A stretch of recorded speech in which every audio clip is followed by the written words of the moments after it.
Adarsh പ്രാണാവലസ് academy. ഇതെൻ്റെ മകനാണ് Abhay Adarsh.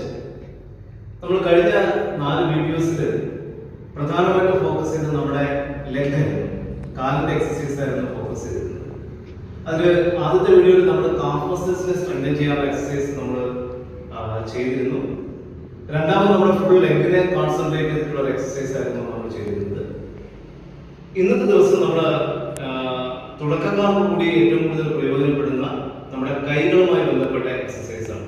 കൈയെ strengthen ചെയ്യാൻ സാധിക്കുന്ന എക്സസൈസിനെ കുറിച്ചിട്ടാണ് ഇന്നത്തെ ദിവസം നമ്മൾ ഡിസ്കസ് ചെയ്തത്.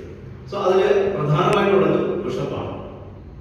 ആ പുഷപ്പിന്റെ വീഡിയോസ് ആണ്, അല്ലെങ്കിൽ അത് എങ്ങനെയാണ് നമ്മൾ പ്രാക്ടീസ് ചെയ്യാൻ പറ്റുന്നത് എന്നുള്ളതാണ് നമ്മൾ ഇന്ന് നോക്കുന്നത്. ഓക്കെ, അപ്പൊ അതിനായിട്ട് നമ്മൾ എന്ത് ചെയ്യുക? ഫസ്റ്റ് നമ്മൾ വാൾ പുഷപ്പാണ് ചെയ്യുന്നത്. വാൾ പുഷപ്പിലെ ഫസ്റ്റ് വേർഷൻ ആണ് ചെയ്യുന്നത്. ഇത് നമ്മുടെ ഒരു കൈയുടെ ഫുൾ ലെങ്ത് സ്ട്രെച്ച് നിന്നതിന് ശേഷം, അല്ലെങ്കിൽ ആ അകലം ബോഡിയെ നിർത്തിയതിനു ശേഷം നമ്മൾ എന്ത് ചെയ്യാം? കൈയെ സ്ട്രെച്ച് ചെയ്ത് പുഷപ്പ് ചെയ്യും. ഓക്കെ, ഇതുപോലെ വളരെ സ്ലോയിൽ ചെയ്താൽ മതി. ഓക്കെ, ഇത് ഏകദേശം നമ്മളൊരു പറ്റുന്ന രീതിയിൽ 10 into 3 times ഒക്കെ ചെയ്തുകൊണ്ട് നമ്മൾ എന്ത് ചെയ്യുക? നമ്പേഴ്സ് കൂട്ടി കൂട്ടി കൂട്ടി കൂട്ടി നമ്മുടെ കൈയുടെ സ്ട്രെങ്ത് വർദ്ധിപ്പിക്കാൻ സാധിക്കും. ഇതിന് രണ്ടാമത്തെ വെർഷൻ കൂടെ നമ്മൾ എന്താ ചെയ്ത് കാണിക്കാം. അതിൽ നമ്മൾ കൈ വെക്കുന്ന പൊസിഷൻ ഡയമണ്ട് പൊസിഷനിലാണ് വെക്കുന്നത്. കൈ ഇതുപോലെ ആയിരിക്കും നമ്മുടെ ഭിത്തിയിലേക്ക് പ്ലേസ് ചെയ്യുന്നത്. സോ നമുക്ക് അതും കൂടെ നോക്കാം, ആ വീഡിയോ കൂടെ നോക്കാം.